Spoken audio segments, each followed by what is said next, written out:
इंज होया एक दिन बिरा कॉल की अपनी बहन नूं ते उस आख्या भी अज मैं तेरे घर आउंदा पिया मिलन ते मेरे नाल मेरी बेगम भी है। ये फोन सुनने तो बाद बहन बड़ी खुश हो गई। नाल ही वो किचन च गई मैं वेख लवां उन्होंने खाण पीण कान मेरे घर कुछ है या कोई ना। बहरहाल उसनूं किचन च एक अंब लद्दा तो वो मुतमैन हो गए भी चलो ठीक है 2 गिलास मिल्क शेक दे बना लैसा ते अपने बिरा ते उसदी बेगम नूं देसांगी। इतने चो बिरा जेड़ा ओदे घर आ गया। जिस टाइम बिरा ओदे घर आया तो ओदे नाल ओदी बेगम ते नाल ओदे सस भी होवे। हुण जिस टाइम ओदी बहन बुढ़ड़ी वेखी ना वो घबरा गई। 2 गिलास तो मिल्क शेक देन ते बंदे आ गए 3। हुण मैं किन की देसांगी। बहरहाल उस इंज कीता जेड़े 2 गिलास मिल्क शेक दे आना एक उस अपने बिरा दी बेगम नूं दिता ते एक अपने बिरा दी सस नूं दिता। सादा शीशे दे गिलास पानी भर के ना उस अपने बिरा नूं दिता ते नाल ही आदी मैनूं पता तुहानूं 7 अप बड़ी पसंद है। हुण ओदे बिरा जैसे पहला घुट भरिया ना तो उन पता लग गया भी ये दे 7 अप तो कोई नहीं, ये तो सादा पानी है।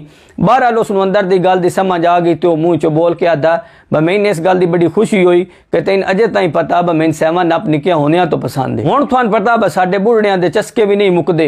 इतने चो बुढ़ड़ी बोली तो उस आख्या गल है मेरे पुत्रे 7 अप वाला जेड़ा गिलास है मैंने च देवे ना ते आ मिल्क शेक तू ले ले जे ये मैनूं भारा लगदा पिया मेरे मेदे दा मसला। बुढ़ड़ी दे ये गल करदे वो दोवें बहन बिरा थोड़े जे परेशान हो गए भी ये ला तो 1 मिनट चो बैणी। इतने बहरहाल उस चोर आख्या गल है अम्मा ये तो मैं कर बैठा जूठी ते हुण जे मैं तेन जूठी बोतल देवां ते मेरे वास्ते बड़ी माड़ी गल है। मैं बहरहाल किचन च वहीना ते तेरे कान नवा 7 अप दा गिलास एक भर के ले आऊँ। जिसले वो किचन च उठ के गया ते बहन ओदी हुण पिछों बड़ी परेशान ते सोची पै गई किचन च 7 अप है कोई ना ते इस लै की होनी। इतने च किचन च गिलास दे भजन दी आवाज़ आई। सारियां दा ध्यान ओदे गया तो बिरा आ गया। उस आके 7 अप वाला गिलास जेड़ा वो मैं भरी बैठा ते मेरे को तो डट्ठा ते गिलास भी भज गया तो 7 अप भी सारी वटी गई।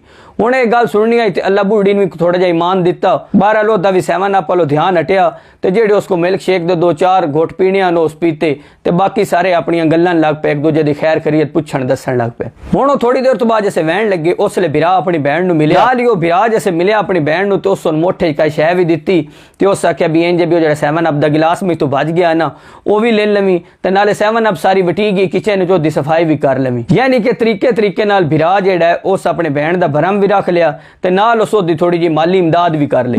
दिल च ओदी बहन बड़ी खुश हुई कि अल्लाह ताला मैनूं कितना चंगा बिरा दिता है ते कितना समझण वाला बिरा दिता है। अज ये गल तुहानूं सारे बिरावां सुनाउण दा मकसद सिर्फ ये है कि भाईजान बहन बिरा दा या बिरावां दा रिश्ता जेड़ा है वो बड़ा कीमती हुंदा है।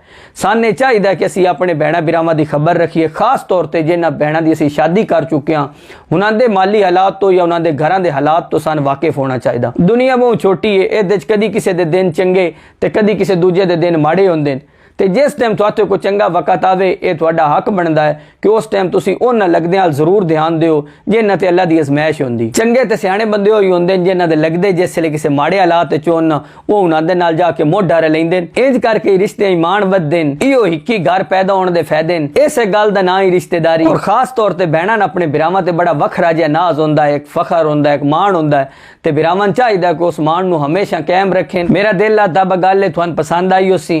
जे गल तुहानूं चंगी लगी है तो अग्गां शेयर भी लाजमी करनी ते नाले एक होर काम भी करना है। मेरा फेसबुक पेज अली रज़ा सरगोदा ते इस नां तो मेरा यूट्यूब भी चैनल है अली रज़ा सरगोदा, उन्होंने जरूर सबसक्राइब करो, फॉलो करो, लाइक करो और इस तरह वीडियो वेखते रह करो। दुआ है अल्लाह ताला साडे सारियां दे बहना बिरावां खुश रखे और साडे च इत्तफाक रहे। बड़ी मेहरबानी, बहुत शुक्रिया। जिथे रहो खुश रहो। अल्लाह हाफिज।